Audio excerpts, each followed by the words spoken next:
Imagine you're starving, not because you're on a diet, not because you skipped breakfast, but because your next meal doesn't exist yet. 20,000 years ago, your survival depended on one question: what can you find before something else finds it first? Most people imagine ancient humans eating giant steaks every day.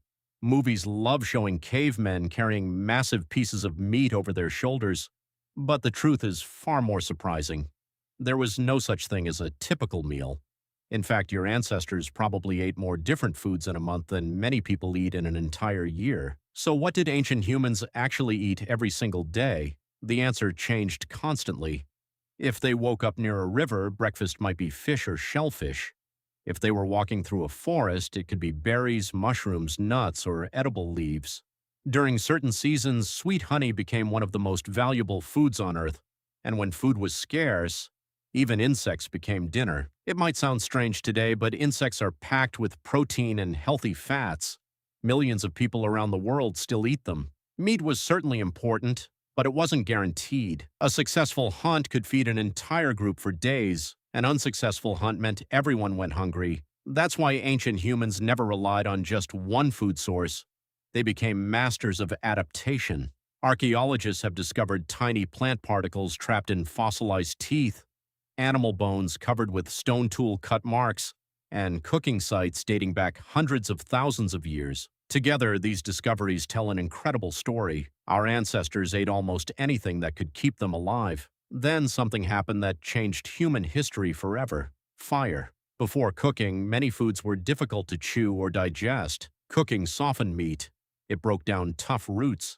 It even made dangerous plants safer to eat. According to biological anthropologist Richard Wrangham, cooking allowed humans to absorb more calories from the same amount of food. That extra energy may have helped fuel the growth of our unusually large brains. In other words, your ability to watch this video might owe something to a campfire lit hundreds of thousands of years ago. But food wasn't only about survival. It shaped friendships. Families shared meals. Groups hunted together. Knowledge about edible plants was passed from one generation to the next. Finding food became teamwork, and teamwork became one of humanity's greatest superpowers. Then around 12,000 years ago, everything changed again. Instead of chasing food, people began growing it. Agriculture made life more predictable. Wheat, rice, corn. These crops could feed entire villages.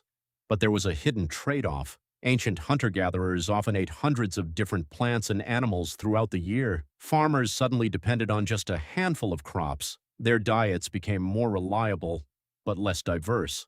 Fast forward to today. You can walk into a supermarket and choose from thousands of products, yet many of those foods contain ingredients your ancestors never encountered. Even so, your body hasn't forgotten where it came from. Your love of sweet foods once helped your ancestors find valuable energy. Your craving for fatty foods prepared them for times when food disappeared.